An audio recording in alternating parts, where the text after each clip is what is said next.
কর্মকর্তা কর্মচারী শূন্য নেত্রকোনা পল্লী বিদ্যুৎ সমিতি। সেখানে 5 দিন ধরে চলছে কর্মকর্তা কর্মচারীদের গণছুটি। ভোগান্তিতে পড়েছেন সেবা নিতে আসা গ্রাহকরা। এদিকে গণছুটির নামে কর্মস্থলে অনুপস্থিত কর্মীদের 24 ঘন্টার মধ্যে কাজে যোগ দেওয়ার নির্দেশ দিয়েছে বিদ্যুৎ, জ্বালানি ও খনিজ সম্পদ মন্ত্রণালয়। তবে দাবি না মানা পর্যন্ত কর্মক্ষেত্রে না ফেরার সিদ্ধান্ত কর্মকর্তা কর্মচারীদের। সহকর্মী মির্জা হৃদয় সাগরের তথ্য ছবিতে প্রতিবেদন। চলমান গণছুটির কারণে সবচেয়ে বেশি ভোগান্তির মধ্যে পড়েছেন সাধারণ গ্রাহকরা। সোমবার বেলা 11:30 পর্যন্ত নেত্রকোনা পল্লী বিদ্যুৎ সমিতির অফিসে 1-2 জন কর্মকর্তা ছাড়া কাউকেই দেখা যায়নি। বেশিরভাগ চেয়ারই পড়েছিল ফাঁকা। গেল 2 দিন ধরে বিদ্যুৎ বিল নিয়ে ঘুরতে দেখা গেছে গ্রাহকদের।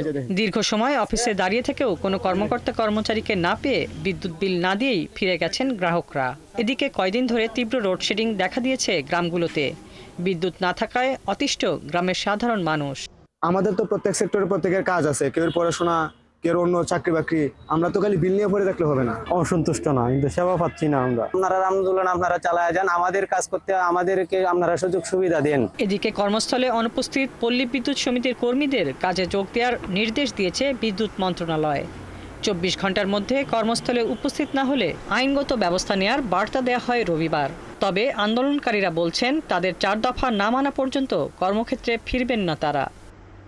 আমাদের অবস্থান আগের মতোই, আমরা পল্লী বিদ্যুতের সংস্কার এবং পল্লী বিদ্যুতায়ন বোর্ড REBর নিপীড়ন বন্ধ সহ 4 দফা দাবিতে অবস্থান কর্মসূচি পালন করছিলেন নেত্রকোনা পল্লী বিদ্যুৎ উন্নয়ন সমিতির কর্মীরা।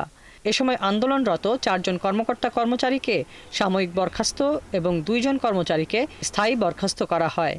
এরই পরিপ্রেক্ষিতে বৃহস্পতিবার থেকে সমিতির 809 জন কর্মকর্তা কর্মচারী দরখাস্ত দিয়ে গণছুটিতে রয়েছেন।